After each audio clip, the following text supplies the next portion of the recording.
Cement తయారీలో ప్రపంచవ్యాప్తంగా మన దేశం 2వ స్థానంలో ఉంది. అండ్ ఈ డిమాండ్ ఇలానే ప్రతి సంవత్సరం పెరగడం మనం చూస్తూనే ఉన్నాము. ఇదే సిమెంట్ ఇండస్ట్రీలో గానీ ఇద్దరు ముఖ్యమైన player Ambuja cements and UltraTech cements మధ్యలో వ్యత్యాసాన్ని చూద్దాం. ఎస్పెషల్లీ ఈ సంవత్సరం Q2 రిజల్ట్స్ వచ్చిన తర్వాత మొట్టమొదటిది అంబుజా సిమెంట్స్ గురించి తెలుసుకుందాం. గత సంవత్సరంతో పోలిస్తే ఈ సంవత్సరం వాళ్ళకి వచ్చిన ఆదాయం 9,174 కోట్లు, అంటే 21% ఇయర్ ఆన్ ఇయర్ గ్రోత్. ఎక్కువగా వాళ్ళ యొక్క ప్రైజింగ్ 3% పెంచుకుని హై ప్రీమియం లో ఉండే ప్రోడక్ట్స్ యొక్క షేర్ పెరగడం వల్ల ఇంత ఎక్కువగా చూశారు.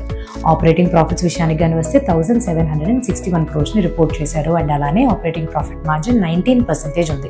అండ్ వీళ్ళ యొక్క కెపాసిటీ రాబోయే 3 సంవత్సరాల పాటుగా ఇప్పుడు ప్రస్తుతం ఉండే ఏదైతే 107 మిలియన్ టన్స్ పర్ యానం ఉందో 155 మిలియన్ టన్స్ పర్ యానం కింద పెంచుకోవాలి అని అనుకుంటున్నారు.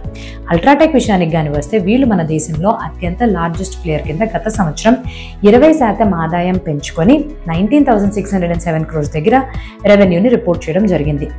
రెవెన్యూ రిపోర్ట్ చేయడంతో పాటుగానే ఆపరేటింగ్ ప్రాఫిట్స్ కూడా 3,089 crores దాకా ఉంది. వీళ్ళ యొక్క ప్రాఫిట్ మార్జిన్స్ విషయానికి వస్తే 16% ఉంది. అండ్ వీళ్ళ యొక్క కెపాసిటీని వీళ్ళు 200 మిలియన్ టన్స్ పర్ యానం వరకు ఈ సంవత్సరం ఆఖరిలోపే పెంచుకోవాలి అని అనుకుంటున్నారు.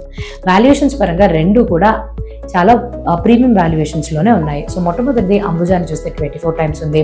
అల్ట్రాటెక్ వాళ్ళని చూస్తే 48 times PE రేషియోలో ట్రేడ్ అవుతుంది.